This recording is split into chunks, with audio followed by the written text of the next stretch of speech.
क्या हो अगर आपका प्लेन एक सुनसान बर्फीली पहाड़ी पर क्रैश हो जाए। आप 2 महीनों के लिए उस बर्फीली पहाड़ पर फंस जाओ। ना आपका शरीर गर्म करने के लिए कुछ है, ना खाने के लिए आपके पास कुछ है। आप केवल मरे हुए अपनी साथियों का लाशें खा सकते हो।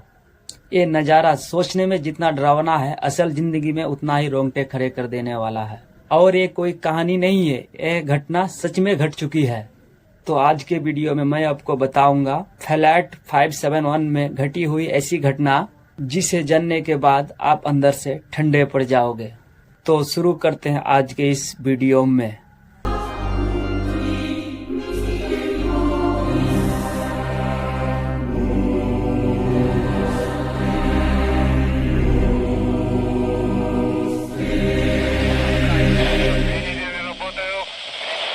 बारह अक्टूबर साल 1972 साउथ अमेरिका की उरुग्वाई देश से एक छोटा सा चार्टर्ड जहाज टेक ऑफ करता है। ये हवाई जहाज जा रहा है चिली देश की राजधानी सैंटियागो में, और इसमें बैठे हैं कुछ हट्टे कट्टे रग्बी टीम के प्लेयर। होटल में 45 पैसेंजर्स हैं, तो इनमें से कुछ फैमिली और फ्रेंड्स भी आए हुए थे। ये उड़ान कोई ज्यादा लंबी नहीं होनी थी।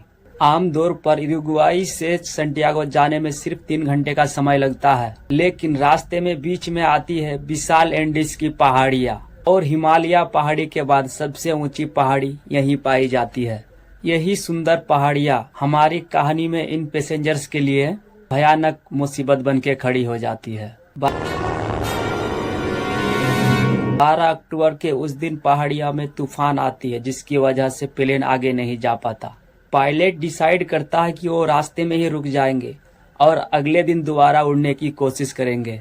अर्जेंटीना के मेंडूजा शहर में प्लेन रात के लिए लैंड कर जाता है, और अगले दिन 13 अक्टूबर ये प्लेन दोबारा से टेक ऑफ करता है दोपहर के 2:18 पर।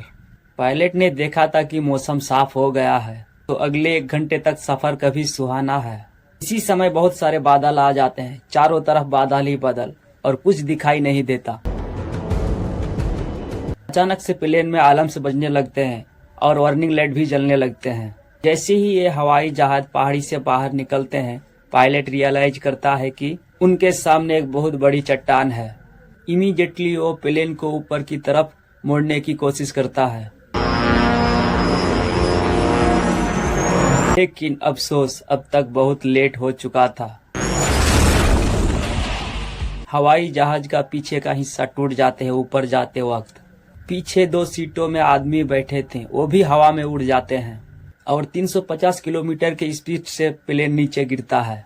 प्लेन का सब कुछ तहस नहस हो जाता है, और 2 पायलट इमीडिएटली मारे जाते हैं। हैरानी की बात यह है कि प्लेन में बैठे 45 लोगों में से 33 लोग अभी भी जिंदा है। ये इस क्रैश को झेल लिए किसी तरीके से। बस यह है कि इनमें से कई लोग जख्मी है, और कोई नहीं जानता ये कहां पर है। पता चलता है ये प्लेन अपनी रूट से 80 किलोमीटर भटक चुका है। प्रॉब्लम ये थी कि ये हवाई जहाज व्हाइट कलर का था, और ऐसी जगह क्रैश किया था जहां चारों तरफ व्हाइट बर्फ ही बर्फ था।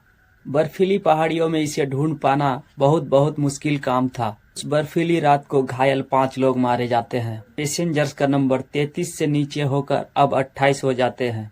अगले दिन 14 अक्टूबर अर्जेंटीना, चिली और उरुग्वाई देश से 11 अलग अलग हवाई जहाज सर्च ऑपरेशन में लग जाते हैं। उस दिन इन्हें 1 नहीं 2 नहीं बल्कि 3 हवाई जहाज अपने ऊपर से जाते हुए देखते हैं। ये चिल्ला कर हाथ फेर कर ये पूरी कोशिश करता है कि ये हवाई जहाज इन्हें नोटिस कर ले, लेकिन वो कर नहीं पाते।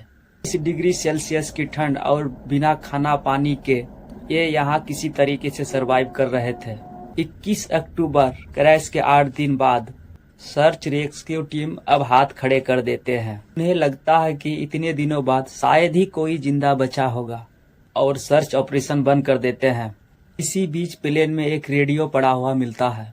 ये रेडियो ऑन करते हैं क्रैश के 11 दिनों बाद। तब इन्हें पता चलता है कि सर्च ऑपरेशन कैंसिल किया जा चुका है। इन लोगों का दिल पूरी तरीके से बैठ जाते हैं, और कुछ लोग रोने लग जाते हैं इस खबर को सुनने के बाद। और इनके पास बहुत ही कम खाना बचा था, और 1-2 दिन के बाद पूरी तरीके से खाना खत्म हो चुका था। और कुछ लोगों ने तो प्लेन की कुछ पार्ट्स को खाने की कोशिश करी, ऐसी मुश्किल हालात में जब भूखे मरने के अलावा कोई ऑप्शन नहीं बचा था, तो इन लोगों ने कुछ ऐसा किया जिसे सुनकर आपके होश उड़ जाएंगे। इन्होंने डिसाइड किया कि जिंदा रहने के लिए अपने दोस्तों और परिवार की मुर्दा बॉडीज के खाने के अलावा और दूसरा कोई रास्ता नहीं। ये फैसला लेने बिल्कुल भी आसान नहीं था, क्योंकि ज्यादातर लोग जो मारे गए थे इस क्रैश में वो दोस्त थे, कुछ फैमिली थे, कुछ रिश्तेदार थे। We have to eat, and the only proteins are the dead bodies of the people that were in this plane. ये आइडिया पहले गणेश को आया तो पहले उसी ने ट्राई किया। अब करने के कुछ लोगों ने खाने की कोशिश करी, लेकिन उसे बिल्कुल हजम नहीं हुआ। उन्होंने उस वक्त मना कर दिया, लेकिन जब 2 दिन गुजरने के बाद और कोई ऑप्शन ही नहीं दिखा तो फाइनली उन्होंने भी इंसानों के मीट को अपना खाना बनाया। और कुछ दिन बाद ये खाना भी धीरे धीरे कम होने लगते हैं। अगर इन्हें जिंदा रहना है तो एफर्ट खुद से करना पड़ेगा। इन्होंने ठान लिया, मरना ही है तो आखिरी दम तक कोशिश करके मरेंगे। 33 दिन क्रैश के बाद ये 3 लोग निकल पड़ते हैं मदद के लिए।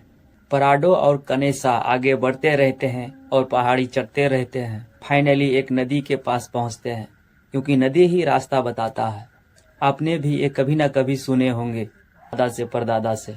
और नदी के किनारे किनारे चलते रहते हैं। और फाइनली 9 दिन के बाद 20 दिसंबर को इन्हें कुछ गाय दिखाई देते हैं। ये इतना थक गए थे कि थोड़ा भी इससे चला नहीं जा रहा था। तभी उन्हें दिखता है घोड़े पे सवार एक आदमी, और उन्हें सब कुछ बता देते हैं। और वो सीधा आर्मी के पास जाता है और सब कुछ बता देता है। 70 दिन बाद 2 हेलीकॉप्टर जाते हैं और सबको रेस्क्यू कर लेते हैं।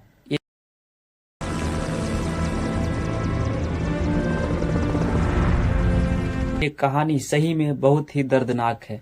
Transport plane crashed in the Andes Mountains. 45 persons were aboard, given up for dead. Survival fascinates people.